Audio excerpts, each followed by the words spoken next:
তো তাহলে এখানে সর্বনিম্ন কত দ্রুতিতে ঘোরালে উপুর হওয়া সত্ত্বেও পানি পড়ে যাবে না? আচ্ছা, তাহলে এখানে আমরা কি বের করব?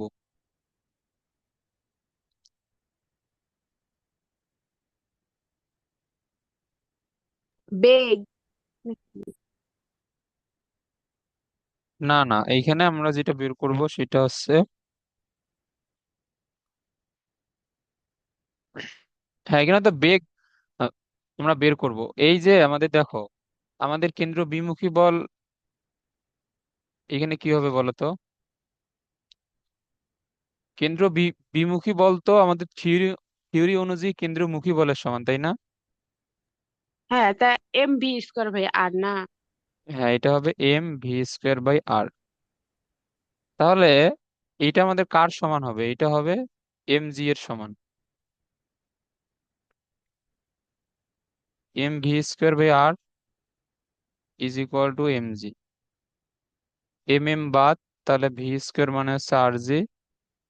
তাহলে v is equal two √/rg। তো এটা করো, এটা হচ্ছে 0.4 ইন্টু 9.8।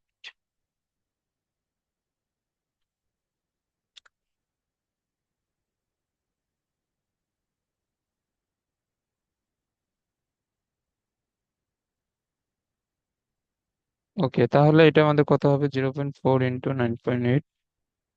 ওয়ান এটা পয়েন্ট হবে নাইন এইট 1.98 এত মিটার পার সেকেন্ড। ওকে, এরপরে কি আছে? হ্যাঁ, এরপরে আমাদের এইটা বের করতে বলছে যে এত খণ্ডকে সুতার টান।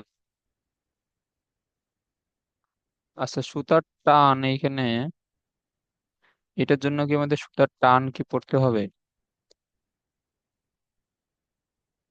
যদি প্রতি সেকেন্ডে 2 বার ঘোরাই। না না, সুতার টান আমাদের এখানে, আচ্ছা দেখো একটা,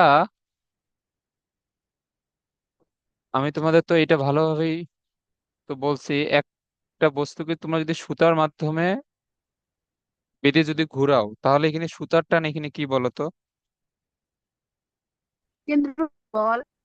হ্যাঁ, সুতার টান হচ্ছে কেন্দ্রমুখী বল। তাহলে আমাদের এখানে সুতার টান বের করতে গেলে তাহলে এখানে আমাদের সুতার টান কি হবে?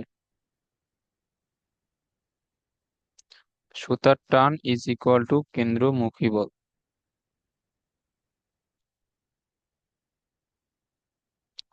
আচ্ছা, তাহলে এটা আমাদের কি হবে এখানে? এম ওমেগা² আর এম v², আর এর জায়গায় আমরা এটাও লিখতে পারি। তো এখানে এম এর মান কত? 0.1।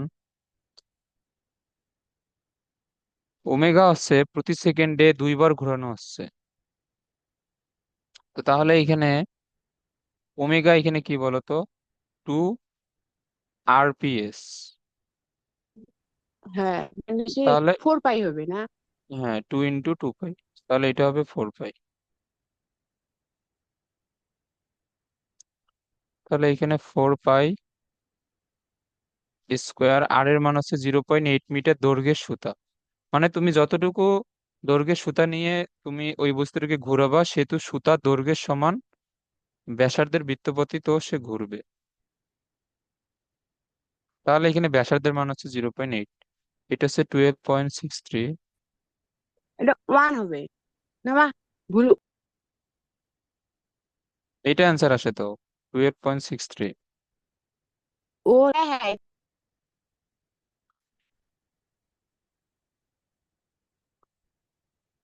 আচ্ছা, এরপরে আমাদের বলছে যে ভর দেওয়া আছে, এত দীর্ঘ দীর্ঘ মানে ব্যাসার্ধ দেওয়া আছে, বস্তুটা 3 সেকেন্ডে 15টা পূর্ণ আবর্তন করলে সুতার টান নির্ণয় করো। আচ্ছা, আমরা যদি এটা 2 নাম্বারটা করি। আচ্ছা, 2 নাম্বারে ওমেগা কি হবে বলো? 2 নম্বরে ওমেগা। ওমেগা হবে 15 × 2 পাই, 3 সেকেন্ড কিছু বাই তিন 3 হবে। সেকেন্ডে 3 সেকেন্ডে, 15, 15টি দিছে। হ্যাঁ 3 সেকেন্ডে কি 15টা পূর্ণ কি আবর্তন, হবে? তাহলে এখানে ওমেগা কি হবে? ওমেগা হবে ঘুরছে 15 বার। তো okay, 15 হ্যাঁ। × 2 pi two divide by pi 3। Three. মানে হচ্ছে 10 পাই। এটা বুঝছো? হ্যাঁ। হ্যাঁ। আচ্ছা দেখো, এটা আমরা আরেক ভাবেও বের করতে পারি। কিভাবে? এই কি পর্যায়কাল কি বলতো? পর্যায়কাল মানে একবার ঘুরতে যে সময়টা লাগে। হ্যাঁ, তাহলে তার যদি 15 বার ঘুরতে লাগে 3 সেকেন্ড, তাহলে একবার ঘুরতে যে সময় লাগবে এইটাই তো হবে পর্যায়কাল। তাহলে একবার ঘুরতে সময় লাগবে 3/15, তাই না?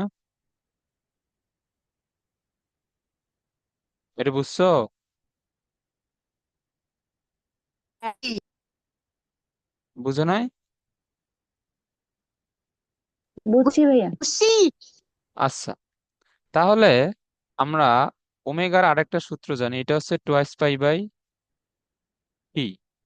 এই সূত্রটা জানা আছে তো অবশ্যই। তিন হ্যাঁ। বাই পনেরো তাহলে দেখো, এইখানে এই যে আমাদের 15 যাবে উপরে, নিচে থাকবে 3। তো দেখো সেমই আসে তো, তুমি যে কোনো একটা দিয়ে বের করতে পারো। তো তোমার যদি আরপিএম এবং আরপিএস এর কনসেপ্ট যদি ক্লিয়ার থাকে, তাহলে তুমি ডিরেক্ট এটা লিখতে পারবা, এই যে ওমেগা ইজ ইকুয়াল টু 15 × 2 পাই/3। আর তোমার যদি এটা জানা না থাকে, তুমি প্রথমে পর্যায়কাল বের করে তারপরে এটা বের করতে পারো। দুই ক্ষেত্রে সেমই আসবে। ওকে, তাহলে এটা ছিল আমাদের ওমেগার মান। তাহলে আমাদের সুতার টান আমাদের কি হবে? সুতার টান হবে কেন্দ্রমুখী বলের সমান। সো এটা হচ্ছে M ওমেগা স্কোয়ার আর। এম এর মান হচ্ছে 10 গ্রাম, মানে 0.1000 দিয়ে যদি ভাগ করি তাহলে কি হবে? 0.1 কেজি। ওমেগা হচ্ছে 10 পাই স্কোয়ার, আর এর মান হচ্ছে 2 মিটার।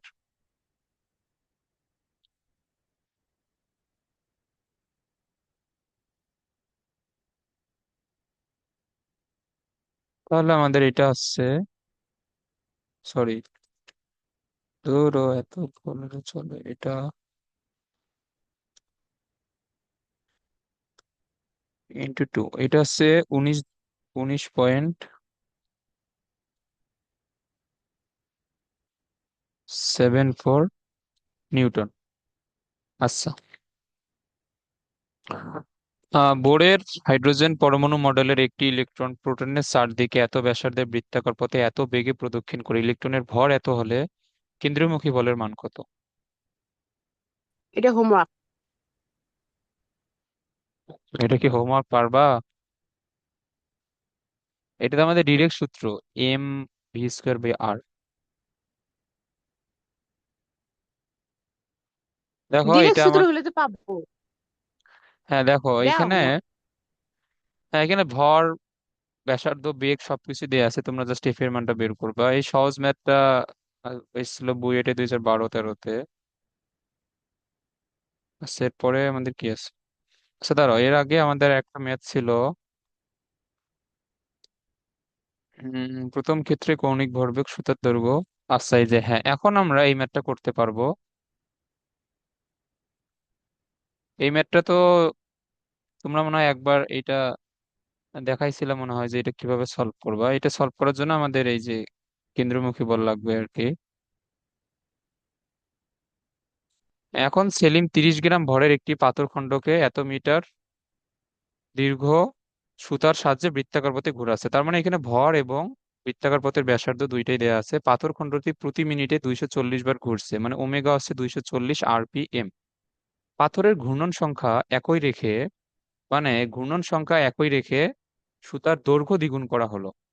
তার মানে তোমার ওমেগা সেম আছে, সুতার দৈর্ঘ্য দ্বিগুণ করা হলো। সুতা সর্বাধিক 43 নিউটন বল সহ্য করতে পারে। প্রথম ক্ষেত্রে কৌণিক ভরবেগ নির্ণয় করো।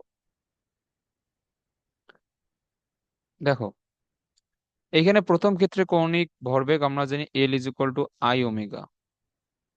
আই এখানে কি হবে? M r²। ওমেগা হচ্ছে 240 RPM, এটা না?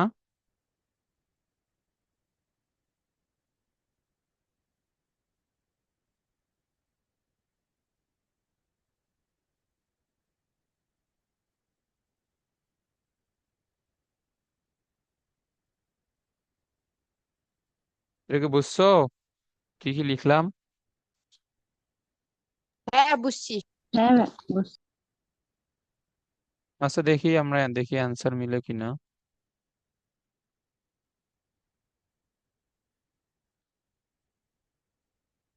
হ্যাঁ, এটার আমাদের অ্যান্সার আছে 1.0857, এটা হচ্ছে kg metre square per second. আচ্ছা, 2 নাম্বারটা এখন আমাদের কি বলছে যে সেলিম সুতার দৈর্ঘ্য পরিবর্তন করে ঘূর্ণন সফলভাবে সম্পন্ন করতে পারবে কি না। তো সুতার দৈর্ঘ্য যখন দ্বিগুণ করলো তখন আমাদের দেখতে হবে যে সুতার টান যদি 43 নিউটনের চেয়ে বেশি আসে, তাহলে সে ঘূর্ণন সফলভাবে সম্পন্ন করতে পারবে না। কারণ সুতা যদি 43 নিউটন বল সহ্য করতে পারে, তাহলে সুতার টান যদি 43 চেয়ে বেশি হয় তাহলে সুতা ছিঁড়ে যাবে, তখন ঘূর্ণন সফলভাবে সম্পন্ন করতে পারবে না। তাহলে আমাদের এখানে কি হবে, এফসি বা কেন্দ্রমুখী বল বা সুতার টান, এটা কত, এম ওমেগা স্কোয়ার আর ড্যাশ। কারণ আর আমাদের এখানে চেঞ্জ হয়েছে, ভর হচ্ছে 0.03। দেখো আমাদের বলছে যে ঘূর্ণন সংখ্যা একই রেখে, মানে সে প্রতি মিনিটে 240 বারই ঘুরছে। তো ওমেগা আমাদের সেম ছিল, ওমেগা সেম ছিল বলতে এইখানে আমাদের তাহলে এখানে কি হবে, 240 × 2 পাই / 60 স্কোয়ার। আর ড্যাশ কত, যেহেতু দ্বিগুণ করছে 1.2 × 2।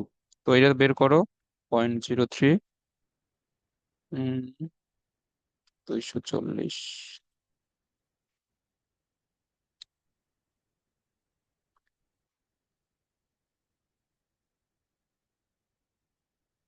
এখানে আমাদের আছে 45.48 নিউটন। তাহলে সফলভাবে সম্পন্ন করতে পারবে না। এখন বুঝছো ম্যাথটা? হ্যাঁ বুঝছি। সম্পন্ন করতে পারবে না, যে আমাদের অ্যান্সার না দেয়া।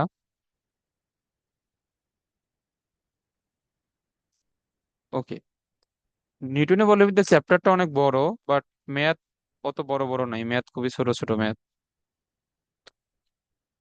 হ্যাঁ, এখন দেখো, এখন আমাদের এই যে ব্যাংকিং কোণের ম্যাথ আসছে।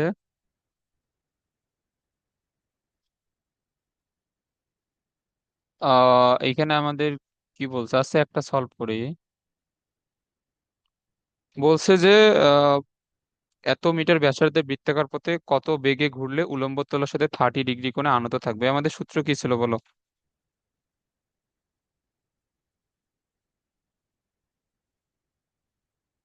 Ten theta square B square by R G. হ্যাঁ, ট্যান থিটা সমান ছিল v² বাই r²।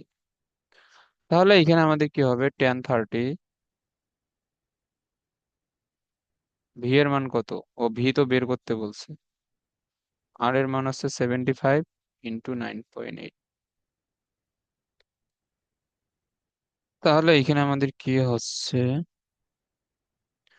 tan 30 মানে কত, tan 30 1/√3, 75 × 9.8 √/। অ্যান্সার দিলে আমাদের এইখানে ভি এর মান হচ্ছে 25.59 এত মিটার পার সেকেন্ড। ওকে, তো এটা হচ্ছে আমাদের অ্যান্সার। এরপরে আমাদের ব্যাংকিং কোণ, এবং এই টপিকটা তোমাদের এইচএসসির জন্য খুবই ইম্পর্টেন্ট। এই যে ব্যাংকিং কোণ আর এই টপিকটা, এইটা এইচএসসি তে দেখবা এই টপিক থেকে প্রশ্ন চলে আসছে। এই টপিকটা না হলে এই জড়তার ভ্রামক, এই টপিক থেকে অবশ্যই অবশ্যই প্রশ্ন আসবে। আমরা এত কিছু পড়ছি, এত কিছু তোমরা যদি নাও পড়ে যাও, এইচএসসির আগে অন্তত এই 2টা টপিক অবশ্যই পড়তে হবে, একটা হচ্ছে ব্যাংকিং কোণ আর আরেকটা হচ্ছে জড়তার ভ্রামক। এই 2টা থেকে প্রশ্ন মিস যায় না, এই 2টা অবশ্যই পড়তে হবে খুবই ভালোভাবে, এবং এগুলো খুবই সহজ টপিক। নিউটনের বলবিদ্যা পড়তে অনেক সময় লাগে, বাট দেখবো যে পরীক্ষায় গিয়ে দেখবো যে সহজ প্রশ্ন আসে। তার মানে এই না যে আমরা সহজ টপিক গুলোই পড়বো। সহজ টপিক গুলো পড়লে আমাদের অনেক আগেই চ্যাপ্টার শেষ হয়ে যাইতো, এবং তোমাদের মনে হইতো যে ফিজিক্স অনেক সহজ মনে হয়, ফিজিক্স আসলে সহজ না। ফিজিক্স পড়লে অনেক কিছু পড়া যায়, আবার না পড়লে নাই। দেখো এখন এটা করো, রেল লাইনের বাঁকের ব্যাসার্ধ দেয়া, 500 মিটার। পাতদ্বয়ের মধ্যবর্তী দূরত্ব, এটা কি বলতো? এটা কিসের মান দেওয়া? এই যে 1 মিটার, এটা কিসের মান?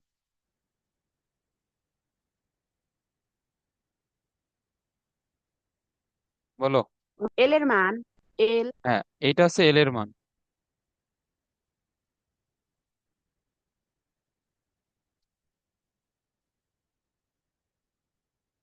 ওকে। ঘন্টায় এত 54 কিলোমিটার পার আওয়ার, সো এটা হচ্ছে 45 km/h। সো এটা আমাদের হবে কত? 54 ইন্টু 1000 / 3600, এটা হচ্ছে 15 মিটার পার সেকেন্ড। প্রয়োজনীয় ব্যাংকিং এর জন্য বাইরের লাইনের পাতকে ভিতরের লাইনের পাত অপেক্ষা কতটুকু উঁচু করতে হবে, মানে এইচ এর মান বের করতে বলছে। ওকে। তাহলে এখানে তোমরা এখানে চিত্র আঁকাইতে চাইলে আঁকাইতে পারো। এইটুক হচ্ছে 1 মিটার, এইটুক হচ্ছে এইচ এর মান। আচ্ছা দেখো, এখন আমাদের এখানে আমাদের যে ব্যাসার্ধ দিয়ে দিছে, এটার কাজ কি? এটার কাজ হচ্ছে আমাদের tan theta is equal to v square divide by যে আর জি। এইখান থেকে আমাদের tan থিটার মানটা বের করো। তো এইখান থেকে আমরা tan থিটার মানটা বের করব, এরপরে আমরা কি লিখবো? তোমরা এখানে tan থিটার মানটা বের করে দেখবা যে থিটার মানটা খুবই কম আসে। যেহেতু কম আসে, সেহেতু tan থিটা যেগুলো সাইন থিটা, তারপরে আমরা ওইটা দিয়ে করব। সো আগে আমাদের এটা বের করে দেখতে হবে। এটা হচ্ছে 15 স্কোয়ার, আর এর মান হচ্ছে 500, জি এর মান হচ্ছে 9.8। তাহলে 15 স্কোয়ার ডিভাইড বাই 500 ইন্টু 9.8, এটা আসে কত? এটা আসে 0.0459। তাহলে theta is equal two tan inverse আমরা যদি দেই, আমরা দেখবা যে 2.63 ডিগ্রি। সো এখানে থিটার মানটা খুবই ক্ষুদ্র, তাই না?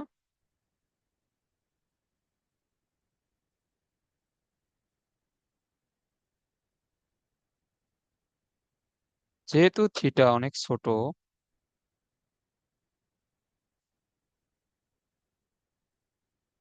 অতএব tan theta is equal two sine theta.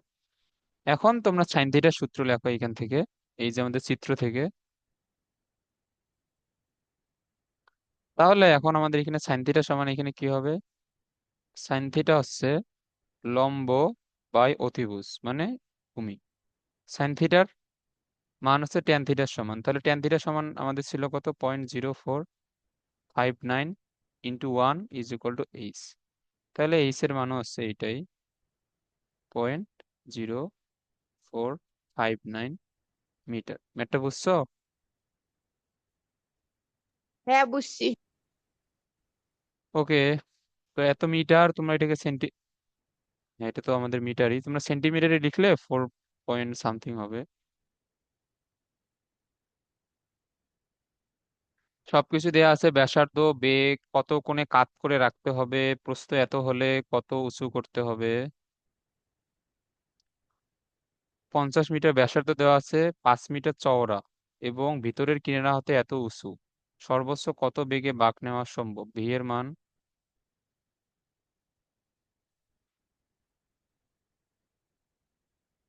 এরপরে কি বলছে?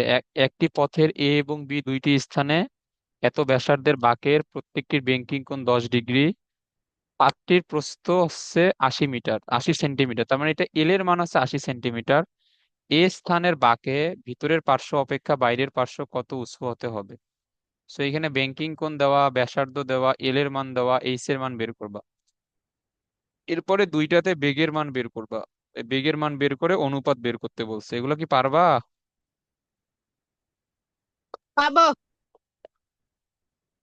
ওকে।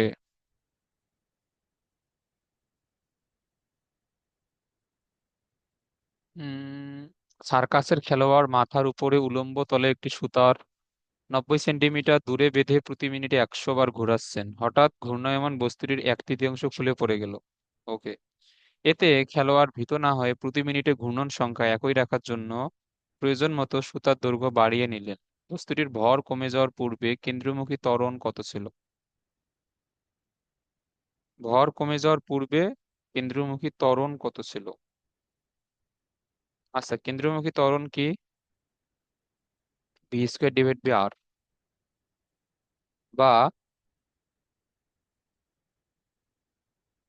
ω²r ছিল না?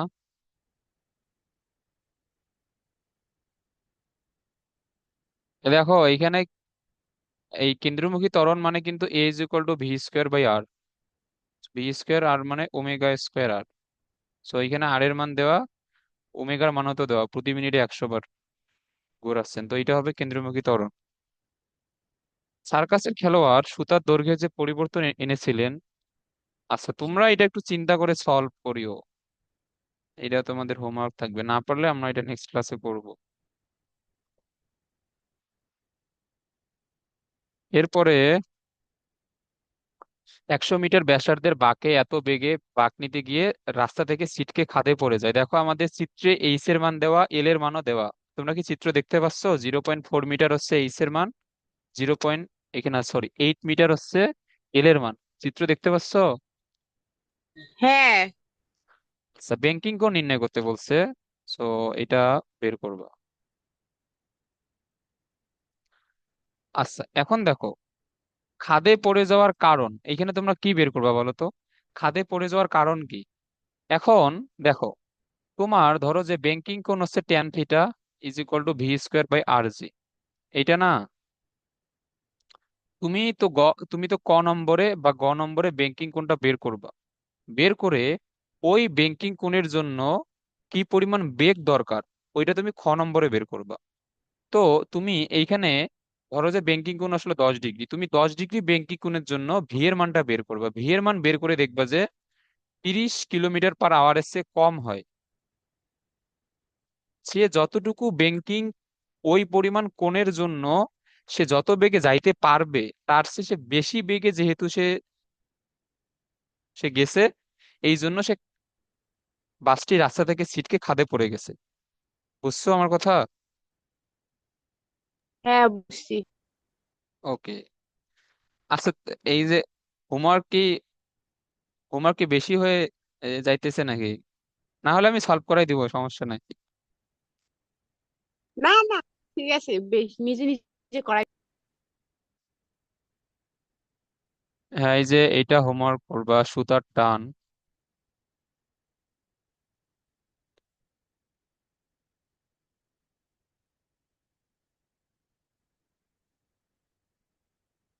কেন্দ্রমুখী বল। আচ্ছা দেখো, এইখানে আমাদের এই যে 2 নম্বর প্রশ্নটাই তোমাদের পড়ে অনেক বেশি কঠিন লাগতে পারে। এখানে আমাদের ব্যাসার্ধ দেয়া আছে, দেন কেন্দ্রের দিকে এত পরিমাণ বল দেয়া আছে, মানে কেন্দ্রমুখী বলের মানটা দেয়া আছে, আর এর মান দেয়া আছে, এম এর মান দেয়া আছে। তোমার এখানে ভি এর মানটা বের করতে হবে, জাস্ট কিছু না, সেম ম্যাথ।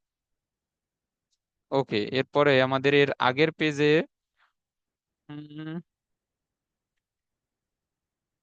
আচ্ছা আমরা এইটা এইটা আমরা কালকে দেখবো, সমস্যা নেই। এরপরে আমাদের কি আছে? কি ব্যাপার? এগুলা তো এইখানে লিখলাম, এগুলা এই পেজে চলে আসলো কিভাবে?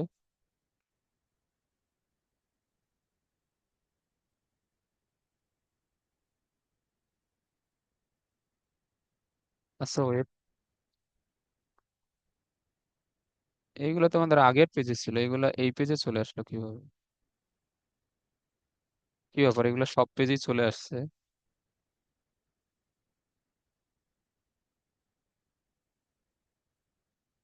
আচ্ছা সমস্যা নাই, আমি তোমাদের যেই পর্যন্ত হোমওয়ার্ক দিছি,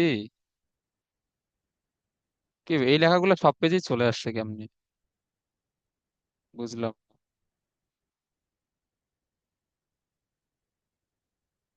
এটা ছিল এইখানে, আমি তো এটা লিখলাম এই পেজে।